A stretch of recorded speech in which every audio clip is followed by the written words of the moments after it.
in a league that was loaded with great wide receivers, and we're seeing it right now at the NFL Combine at places like Ohio State, Michigan State, and elsewhere.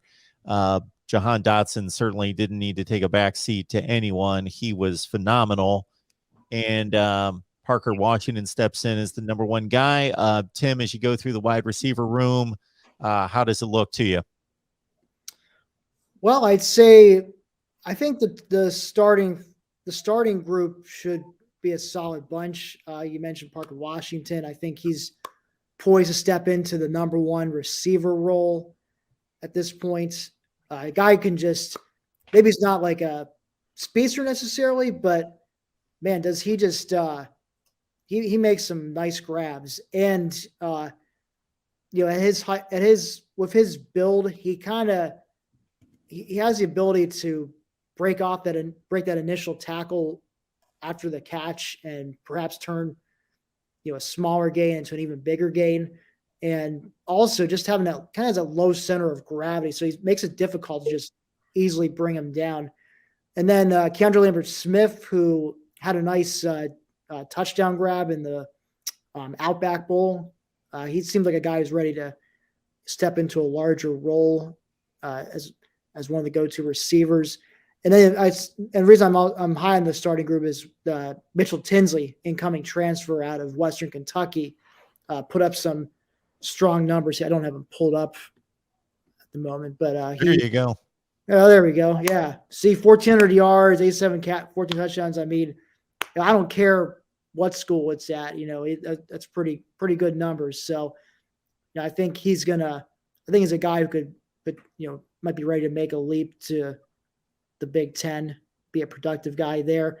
And then you got some incoming guys like Anthony Ivy is one name I think of, from the incoming recruiting class. And then you got guys I've read Trey Wallace, who was true freshman last year, kind of a late recruit from the 2021 cycle, but he's apparently his athleticism has been turning some heads, and there's some videos of him on social media of him pulling off some sick dunks in Penn State's IM building.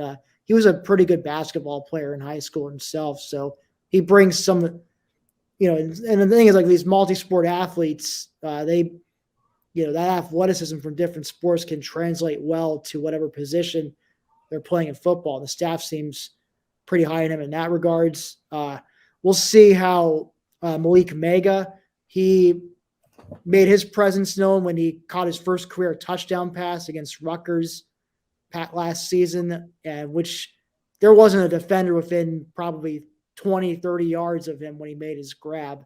But, the guy's tall and he's got good speed. So we'll see if he's a guy that's also been talked about as, he's due for a breakthrough anytime soon. So hopefully that breakthrough happens this coming year.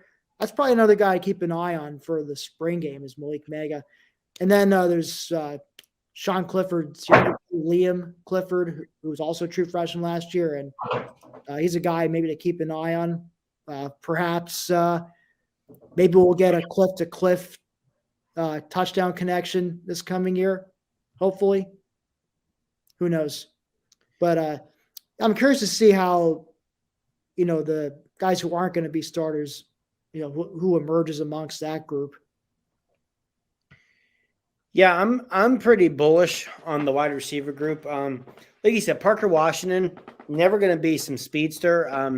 I think it's kind of ironic that he's now his position coach, but a guy who I think Washington really comps to well as a player is Taylor Stubblefield, who Stubblefield was at Purdue. He was never a speedster, just excellent route running, great hands, caught everything, and became a college football Hall of Famer as a result. You look around, Mitchell Tinsley, the numbers he put up at Western Kentucky were ridiculous. He should replace Jahan Dotson well. And then from there, you need someone else to merge, but there's so much talent in that room. Like you mentioned, Tim, Keandre Lambert-Smith really flashed at times last year.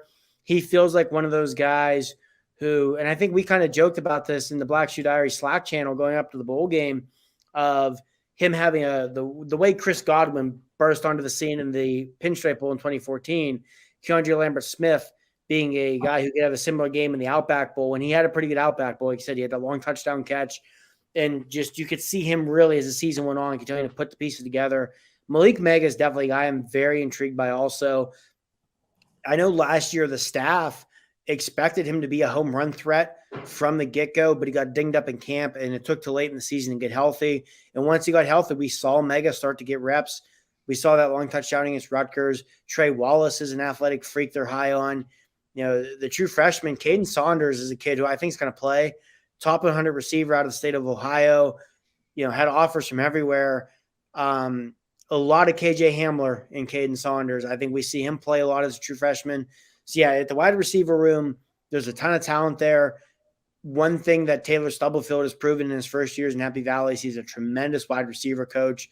That was a hire that a lot of Penn State people, I know you and I were in this boat. We kind of scratched our head at it at first, and it's one of the best hires James Franklin's ever made, recruiting, receiver development, everything. So when you've got a room with that much talent and that good of a coach, you kind of just don't worry about it. You know, the last couple of years at Penn State, it seems like they always have to replace guys at receiver and someone always steps up.